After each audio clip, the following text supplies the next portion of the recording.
Olá pessoal, tudo bom? Dando continuidade aqui às nossas aulas, o tema relações trigonométricas no triângulo retângulo. Não é?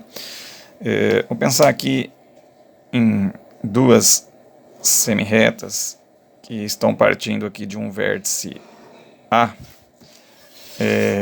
Vamos colocar aqui um vértice A, um ângulo alfa qualquer, para cá, né?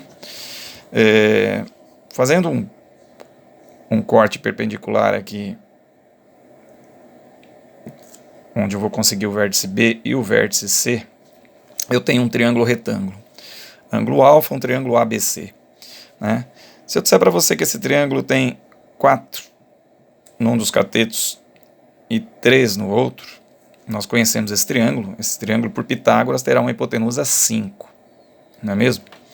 Então, qualquer corte que eu faça nesse triângulo, formando um ângulo de 90 graus aqui, qualquer corte perpendicular que eu faça aqui, ele terá sempre os seus lados proporcionais da seguinte maneira: supondo que eu tenho aqui um vértice D e um vértice E. Então agora de A até D eu vou ter 8, vamos supor que eu esteja dobrando. Então, pelo teorema das paralelas, nós vamos chegar à conclusão de que 4 para 3, 8 para 6.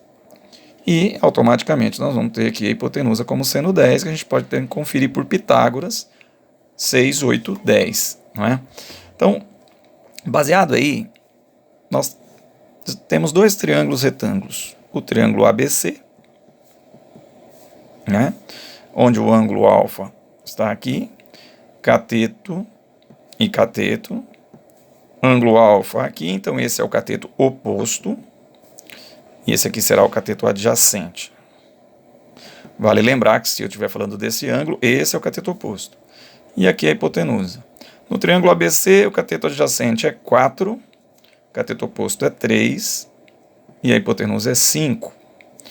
Um outro triângulo semelhante ao triângulo ABC é o triângulo ADE.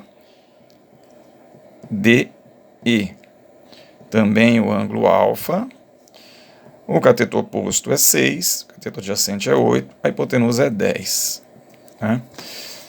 Observando esses dois triângulos, eles são semelhantes porque eles têm os mesmos ângulos internos. Né? Nós estamos aqui de olho nesse ângulo alfa, no vértice A. Daí vai surgir o seguinte: a primeira relação trigonométrica, ou razão trigonométrica, o seno de alfa, que é o cateto oposto pela hipotenusa.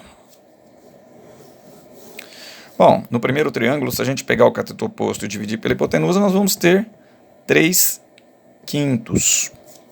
No segundo triângulo, nós vamos ter 6 décimos. Não é? São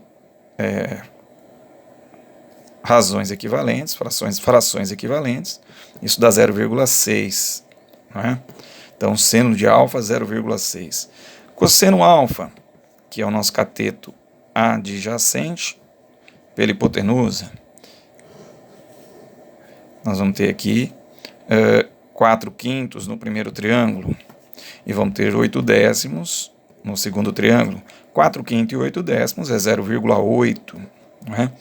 Então, a essas relações, essas razões do cateto oposto pela hipotenusa, nós chamamos de seno.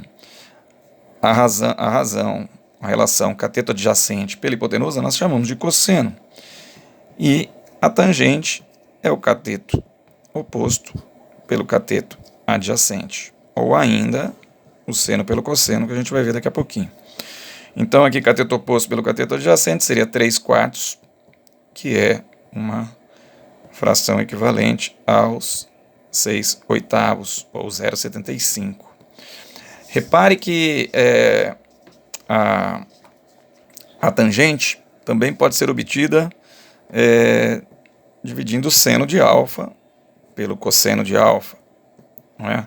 Seno de alfa, 3 quintos no primeiro triângulo, cosseno de alfa no primeiro triângulo, 4 quintos. Multiplicando as pontas, multiplicando os meios, nós vamos ter 15 vinteavos. Reduzindo, simplificando por 5, nós vamos ter 3 quartos, olha lá, 3 quartos, que é a fração que a gente já havia conseguido dividindo o cateto oposto pelo cateto adjacente, tá certo? Então, está aí as relações trigonométricas ou razões trigonométricas no triângulo retângulo.